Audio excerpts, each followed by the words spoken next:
Moin, Punk her. Nu er det sådan, vi stadig giver en gas i øvelokal. Og det gør vi, fordi vi skal spille sammen let nede for Rive. Og det skal vi her på Levde den 24. oktober. Vi skal spille til et støttearrangement nede på Ambassade i Rosengade 11 i Aarhus. Og det her støttearrangement, det var fra kl. 14 til 02. Og musik, ja, det begynder ved 21:10. Så kom ned, drik en bajer, få en swing om og støtte en rigtig god sag.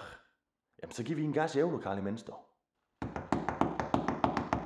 Hey, Jill!